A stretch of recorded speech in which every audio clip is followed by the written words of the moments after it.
من الشیطان اللعین الرجیم بسم اللہ الرحمن الرحیم الحمد للہ رب العالمین الصلاۃ والسلام علی اشرف الانبیاء والمرسلین وعلی آلہ الطیبین الطاہرین المعصومین المظلومین الذین اذهب اللہ عنہم الرجس وطہرہم تطہیرا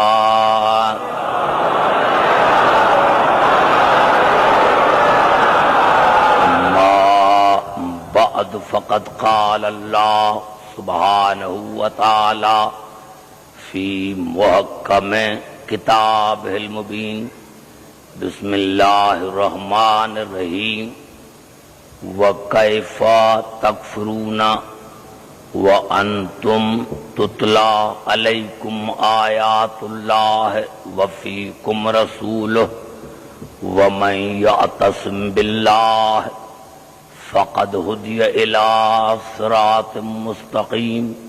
درود پڑھے محمد علیہ وسلم۔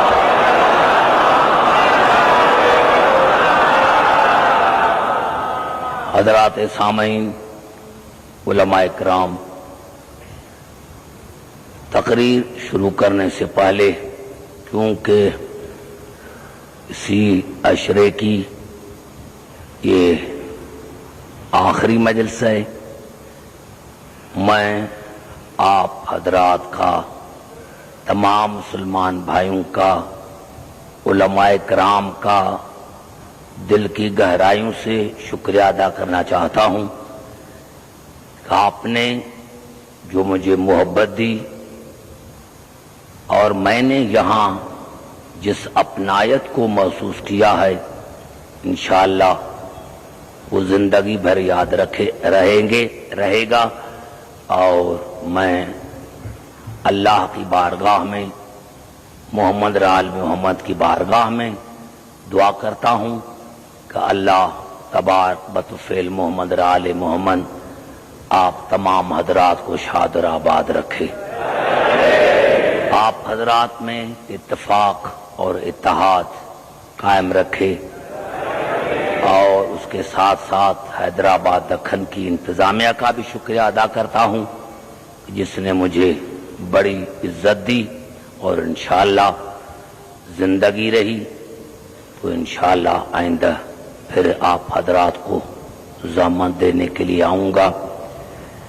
آج حضور اکرم اور قرآن کے موضوع پر میری چھٹی گفتگو ہے، چھٹی نشست ہے۔ میں نے کوشش کی کہ حضور اکرم کے زندگی کے ہر پہلو پر آپ سے بات کر سکوں، لیکن جو مجھ سے ہو سکا ہے میں نے تمام مسلمان بھائیوں کے لیے رسول کے زندگی کے ہر پہلو پر بات کی ہے۔ میں نے عرض کیا کہ کوئی اختلاف نہیں ہے، اگر ختمی مرتبت کی ذات سمجھ میں آ جاتی تو آل محمد از خود سمجھ میں آ جاتا، لیکن یہ مسلمانوں کی بدقسمتی ہے کہ حضور اکرم سمجھ میں نہیں آیا، اور جب رسول سمجھ میں نہیں آیا تو علی سمجھ میں نہیں آئے، بطول سمجھ میں نہیں آئی، حسن اور حسین سمجھ میں نہیں آئے۔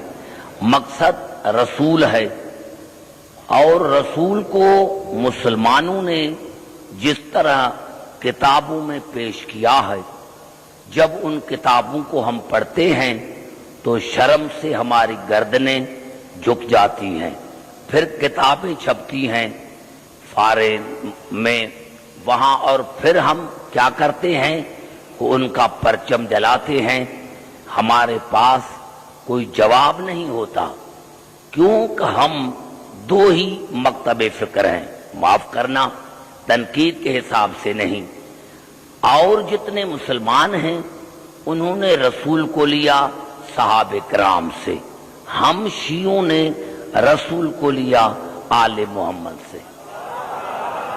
اب جیسے صحابہ کرام نے رسول کو سمجھا،